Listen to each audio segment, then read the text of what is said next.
Saudara, hari ini kita masih dalam eksposisi Filipi dan teks kita hari ini diambil dari Filipi 4 ayat 4 sampai 7. Kita mau baca sama-sama ayatnya.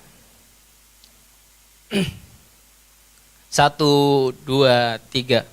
Bersukacitalah senantiasa dalam Tuhan. Sekali lagi kukatakan bersukacitalah. Hendaklah kebaikan hatimu diketahui semua orang. Tuhan sudah dekat.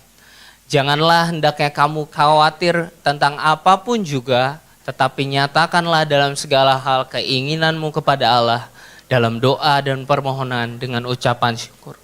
Damai sejahtera Allah yang melampaui segala akal akan memelihara hati dan pikiranmu dalam Kristus Yesus. Amin. Saya boleh tanya saudara, berapa banyak dari saudara yang tahu kata khawatir? Atau mungkin beberapa saudara malah sangat dekat dan bersahabat dengan kata ini. Hidup penuh ketidakpastian seperti sela kita tadi. Soal anak, keluarga, pekerjaan, karir, finansial, pelayanan. Gak hanya itu saudara, di zaman sosial media sekarang yang begitu canggih, hari ini kita terus dibombardir dengan informasi yang bertubi-tubi yang kita nggak butuh sebenarnya. Dan ini membuktikan bahwa melihat lebih luas, melihat lebih banyak, bukan semata-mata membuat hati kita tenang, justru malah membuat kita semakin khawatir. Saya nggak tahu saudara orang golongan yang khawatir atau enggak. Tapi jika saudara orang yang khawatir, sering khawatir, berarti khotbah ini untuk saudara. Tapi kalau saudara bukan orang yang tidak sering khawatir, khotbah ini juga untuk saudara. Supaya saudara bisa membantu orang-orang, teman-teman saudara yang mungkin sedang mengalami anxiety atau kekhawatiran. Hari ini kita akan belajar 3 poin saudara. Yang pertama, the strange biblical command, perintah yang aneh. Yang kedua, the heart behind our worries, pusat dibalik kekhawatiran kita. Dan yang ketiga, the gospel's answer to anxious Christian. Bagaimana Injil menjawab orang-orang Kristen yang anxious, penuh kekhawatiran. Kita masuk poin yang pertama, the strange biblical command, perintah yang aneh saudara menurut saya. Teks ini dibuka dengan sebuah kalimat perintah, bersukacitalah.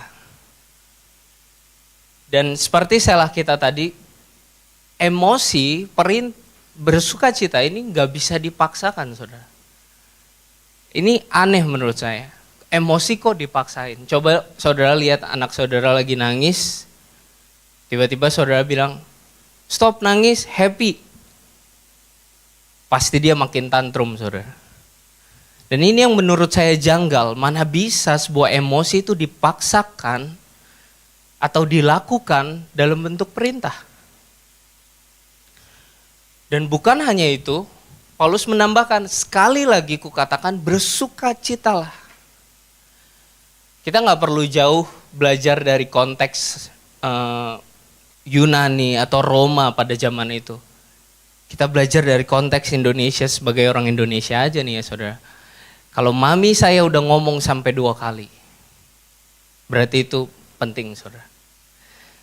Kalau udah sampai keluar kata-kata, sekali lagi mami bilang, wah itu biasanya kalau dilanggar, lanjutannya itu antara cubit pelintir atau tinju saudara. Dan sukacita atau emosi biasanya adalah reaksi logis yang muncul terhadap keadaan tertentu. Kayak tadi contohnya HP baru. Atau misalnya saya dibayarin makan sama saudara, saya akan bersukacita. Saudara akan berduka cita. Jadi reaksi logis dari keadaan tertentu. Ada sebab dan akibat. Jadi harusnya sukacita sepertinya nggak bisa diperintahkan, sepertinya tidak bisa dipaksakan. Tetapi Paulus memerintahkan untuk bersukacitalah, dan bukan hanya itu, Paulus selalu membawa ini ke next level. Dia lanjutkan dengan kata, bersukacitalah senantiasa. Berarti termasuk saudara, berarti kita harus bersukacita termasuk di tanggal tua kita, atau waktu kita harus bersukacita waktu saudara sedang hektik dalam kuliah saudara, pelayanan saudara, atau saudara harus tetap bersukacita walaupun keadaan sedang tidak baik. Bersukacitalah senantiasa. Dan kalau saudara lihat Paulus melanjutkan, janganlah hendaknya kamu khawatir tentang apapun juga. Jadi saudara, apapun itu definisinya banyak. Jadi saudara itu nggak boleh khawatir tentang anak saudara, tentang pekerjaan saudara, tentang karir saudara, tentang kesehatan saudara, tentang kelangkaan minyak Pertamini, saya sensor ya, tentang inflasi atau tentang apapun juga, saudara nggak boleh khawatir. Bukankah ini sebuah perintah yang aneh ya, saudara? Dengan kata lain hampir-hampir nggak mungkin. Tapi kalau kita mau melihat lebih dalam, kita lihat kata kuncinya di sini. Kata Yunani di balik khawatir yang Paulus pakai adalah merimnao, yang mempunyai arti atau gambaran seperti pikiran yang ditarik ke banyak arah. Di satu sisi kita tahu Tuhan berdaulat, tapi di satu sisi kita tetap khawatir, seperti ditarik ke banyak arah. Dan inilah kunci utamanya, karena pikiran kita, hati kita ditarik ke arah yang tidak seharusnya, dan karena itu kita menemukan diri kita di dalam ketakutan yang tidak seharusnya. Ada satu istilah menarik dalam bahasa Jerman, mungkin saya harus tanya Matthew nih benar atau enggak ya. Namanya Erworgen, yang memiliki gambaran dicekik, to strangle, yang dipakai oleh beberapa orang untuk melukiskan bagaimana kecemasan itu terasa, saudara. Seolah nafas kita itu dikekang. Dan ini bukan hanya gambaran atau metafora belaka, tetapi kecemasan memang menimbulkan sensasi fisik yang benar-benar seperti sesak gitu. Gak bisa tenang. Dan kata khawatir yang dimaksud Paulus pada kalimat ini adalah khawatir yang terus-menerus. Jadi bukan jadi orang yang gak punya perhitungan, YOLO aja, jadi orang yang ignoran, bukan saudara. Tetapi maksud Paulus adalah berhenti jadi orang Kristen yang terus-menerus khawatir, karena tanpa sadar kita sedang meragukan providensia Allah dan pemeliharaan Tuhan dalam hidup kita. Tapi kalau kita mau kritis, saudara, kita mau jujur,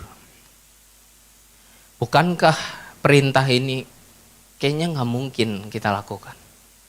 Gak mungkin ada orang yang bisa lepas dari rasa khawatir.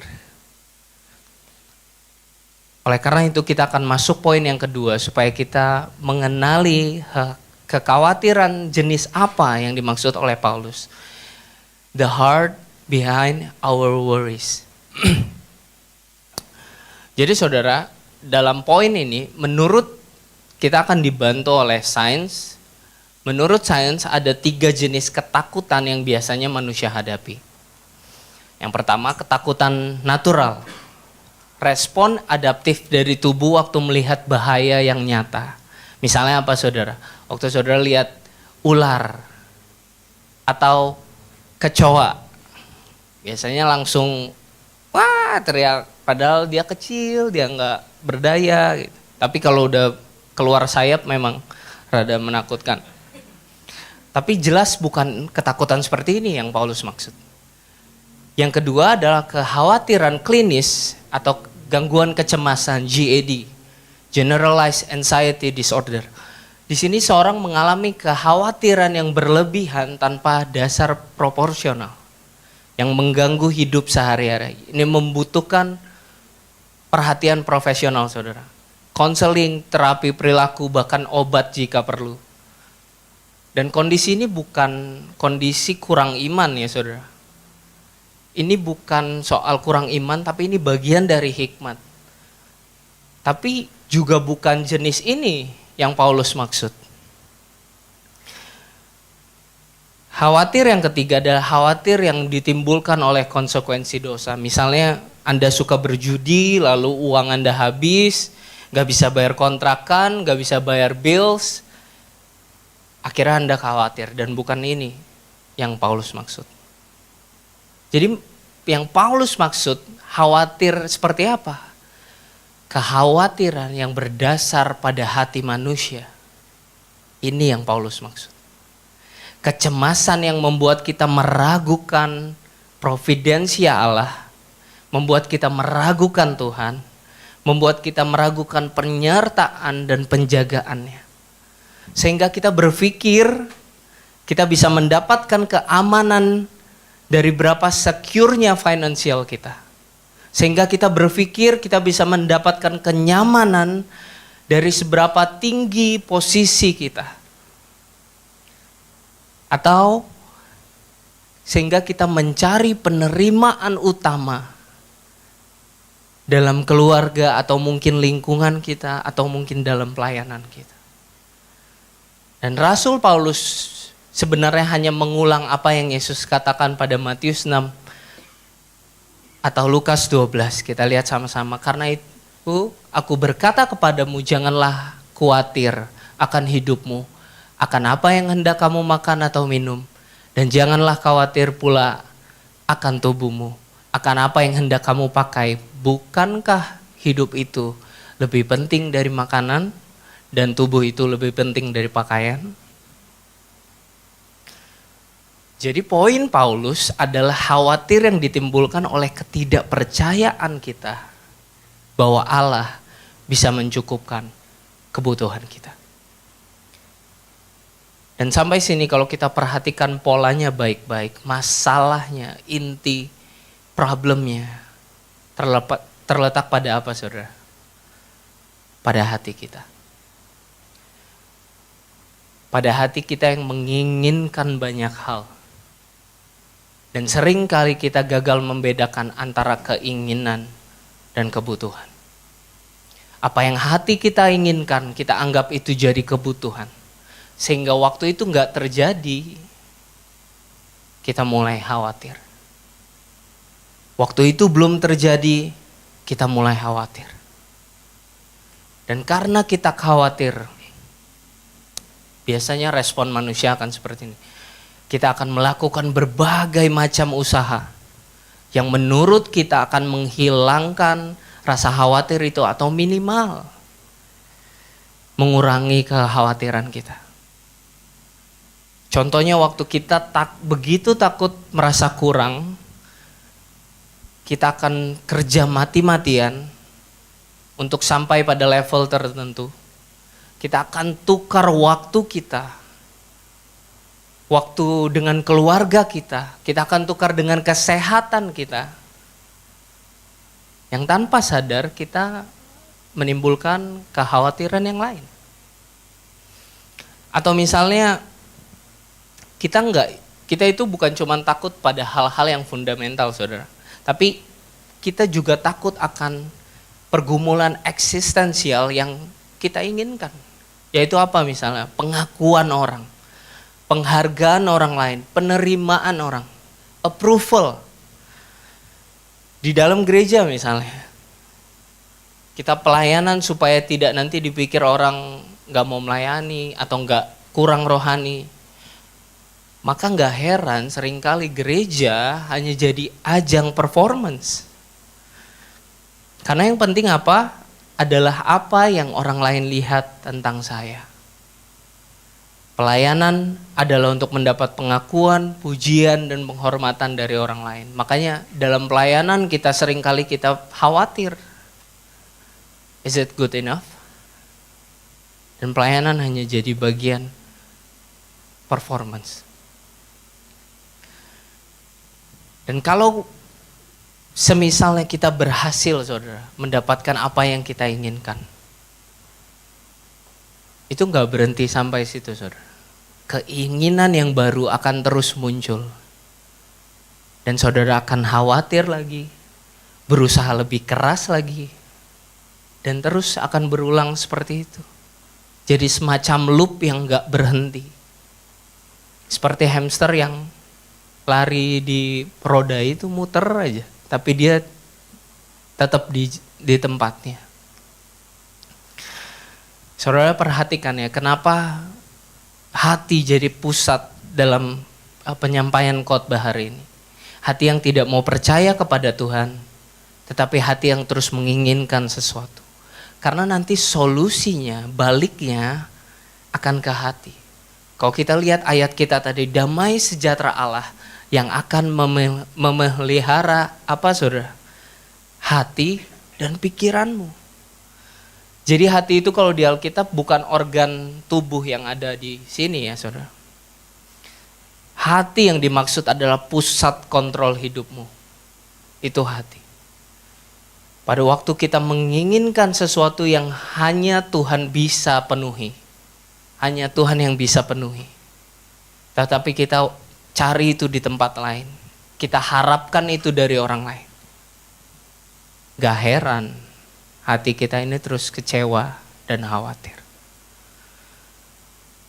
Karena kalau kita ingat ya saudara, Paulus menurut surat ini di dalam apa? Di dalam penjara. Dengan tangan yang terborgol, dengan seorang penjaga, dan bahkan dia tidak tahu kapan ia akan divonis mati. Dia nggak tulis surat ini di pinggir sungai Roma sambil minum cappuccino. Jangan khawatir tentang apapun juga, enggak saudara. Dia di dalam penjara, tangan diborgol, dia bahkan nggak tahu akan divonis kapan.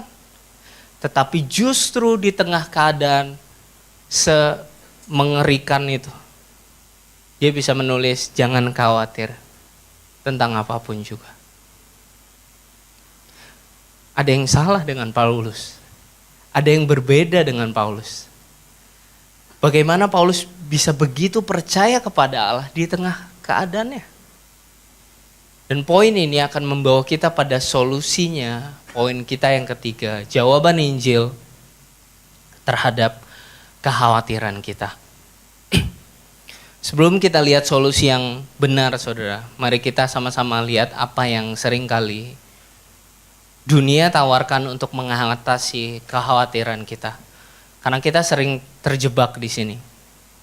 Ada dua strategi yang biasa dunia pakai, yaitu yang pertama detachment, yang kedua attachment. Yang detachment biasanya akan menyuruh kita lari dari pikiran kita. Jangan dipikirin. Think positive. Liburan, binge watching, retail therapy. Pakai kartu kredit sampai habis. Kalau kata Hindia, karir ini tidak ada artinya. Pergi liburan, ambil cuti. Sementara ini meredam rasa, mengatasi gejala, tetapi tidak menyembuhkan hati. Kalau yang attachment mereka akan bilang seperti ini saudara. Supaya nggak khawatir, kerja lebih keras. Hidup lebih disiplin. Supaya akhirnya kamu bisa mendapatkan apa yang kamu inginkan. Dan kamu nggak lagi khawatir. Makanya nggak heran saudara, banyak orang yang akhirnya restless dalam menjalani hidup ini. Kedua strategi ini berulang-ulang. Kalau satu keinginan terpenuhi, tiba-tiba timbul keinginan yang lain. Kita kerja lebih keras lagi, khawatir lagi, kerja lebih keras. Berulang seperti loop yang nggak ada habisnya. Kalau Anda lebih rohani mungkin Anda akan pakai strategi khawatir itu dosa. Bertobatlah, lebih rajin ibadah. Lebih rajin ke gereja. Dan kata yang dipakai di situ justru bukan menimbulkan damai sejahtera, tapi malah guilt, malah rasa bersalah. Bukan damai, dan ini bukan Injil, saudara. Karena memperlakukan masalah sebagai masalah moral semata. Dan ini dialami oleh bapak-bapak gereja kita. Misalnya Martin Luther yang bergumul karena pemahaman menyelamatkan diri melalui usaha baik. Dan ini bukan Injil. Jadi bagaimana dengan solusi Injil? Kita lihat pada ayat yang ke-7, Paulus mengatakan, damai sejahtera Allah yang melampaui segala akal akan memelihara hati dan pikiranmu dalam Kristus Yesus. Saudara, damai sejahtera yang dimaksud di sini adalah damai sejahtera yang hanya Allah yang bisa berikan. Karena Ia yang mendamaikan manusia dengan dirinya. Manusia yang berdosa dengan Allah yang suci. Poin pertama di sini adalah melampaui akal, segala akal. Bukan logika manusia. Ini kebaikan Allah yang tidak selalu kita duga. Tuhan bisa menjawab lewat cara yang gak pernah kita hitung. Dan inilah yang seringkali kita gak bisa terima. Karena kita mau Tuhan pelihara dengan segala sesuatu yang baik menurut kita.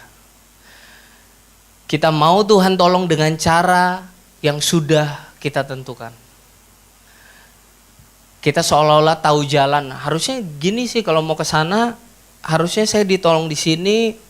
Kita seperti atur Tuhan untuk ikut. Itu yang membuat kita takut, itu yang membuat kita rugi, kita khawatir, dan akhirnya kita ngerasa Tuhan gak tolong.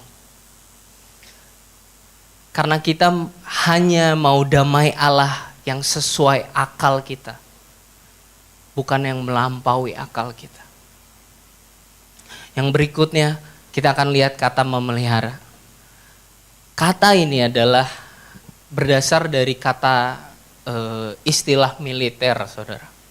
Seperti tentara yang menjaga benteng. Damai Allah adalah pagar penjagaan atas hati dan pikiran kita. Jadi tidak ada yang bisa menerobos masuk sehingga membuat hatimu khawatir lagi. Dia jaga saudara dengan ketat seperti ini.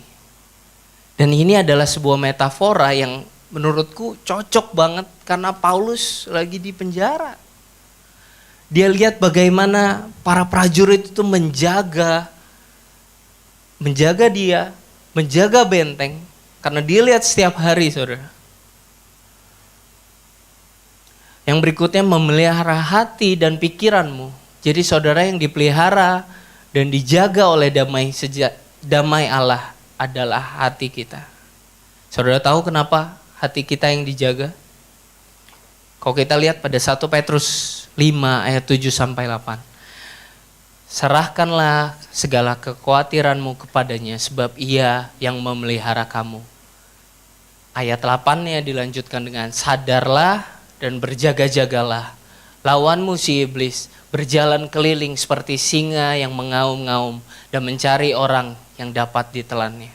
Jadi kalau kita gabungkan, saudara, seolah-olah jadi seperti ini. Damai sejahtera Allah itu mengelilingi hati kita. Dan ada singa yang mengaum-ngaum keliling untuk mencoba menerkam hati saudara. Targetnya hati kita. Membuat Anda khawatir, sehingga waktu Anda khawatir, Anda akan mulai meragukan Tuhan. Dan iblis akan berhenti sampai situ. Anda akan melanjutkan sisanya. Membuat Anda tidak fokus kepada Tuhan. Dan mulai fokus pada keinginan hati kita. Tetapi Paulus melanjutkan bagaimana caranya. Nyatakanlah dalam segala hal permohonanmu kepada Allah dalam doa. Rasul Paulus memberikan kita solusinya dengan berdoa. Kita mendekatkan diri kepada Allah. Dengan berdoa kita sedang belajar melepaskan kontrol kita. Dan mulai untuk percaya kepada pemeliharaan Allah yang sempurna. Rasul Paulus juga melanjutkan, nyatakanlah dalam segala hal keinginanmu kepada Allah dalam doa dan permohonan dengan ucapan syukur. Pertanyaannya gini saudara, Anda mengucap syukur itu setelah Allah memenuhi kebutuhan Anda, atau mengucap syukur waktu belum dipenuhi? Yang mana yang dimaksud Paulus kira-kira? Yang dimaksud Paulus adalah waktu Anda berdoa, walaupun Anda belum melihat bagaimana nanti Allah itu akan memenuhi kebutuhan saudara. Anda sudah bersyukur terlebih dahulu. Kenapa Anda bersyukur terlebih dahulu? Karena Anda ingat saudara, bahwa ada burung pipit, ada bunga bakung itu Tuhan pelihara dengan luar biasa. Apalagi dengan hidupmu. Dan kalau masalah terbesar manusia, yaitu kematian, sudah Allah selesaikan dengan memberikan anaknya yang tunggal. Masakan ia tidak memenuhi kebutuhanmu? Inilah alasan mengapa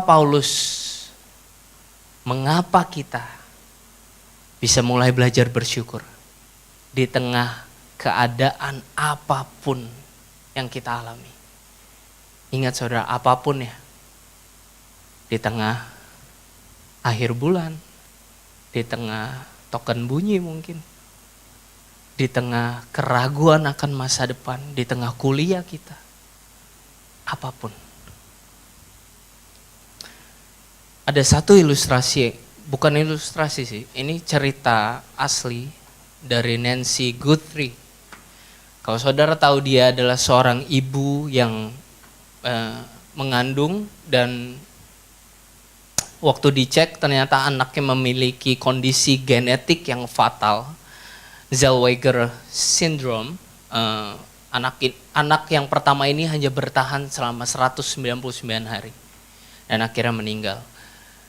Dia memutuskan untuk menjalani sebuah operasi supaya dia nggak punya anak lagi, saudara. Tetapi rencana Tuhan berkata lain. Dia mengandung lagi, dan waktu dicek, anak ini memiliki kondisi yang sama, punya penyakit yang sama. Dan anak yang kedua hanya hidup selama 183 hari. Di tengah, saudara bisa bayangin ya, di tengah mengandung 9 bulan, dia tahu anaknya nggak akan lama.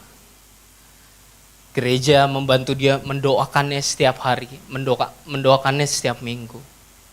Tapi di satu titik dia bilang, stop, doain tentang kesembuhan buat saya. Doakan aja biar lewat kejadian ini, Tuhan boleh dimuliakan. Cerita saya boleh memberkati banyak orang. Hari ini mungkin ceritanya, dia juga seorang penulis buku, cerita ibu ini sudah menguatkan ratusan ribu atau jutaan orang. Dan saya sungguh-sungguh berdoa saudara, biar setiap kita dapat dimampukan untuk percaya sepenuhnya kepada Tuhan di tengah apapun kondisi hidup kita.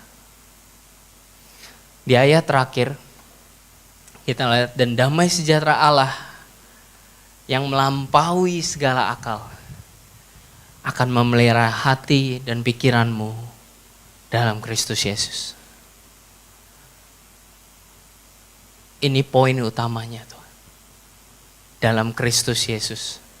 Damai sejahtera yang kita bicarakan itu bukan sekedar emosi, bukan sekedar reaksi logis, tapi damai sejahtera itu adalah buah dari rekonsiliasi di atas salib. Yesus yang adalah satu dengan Bapa,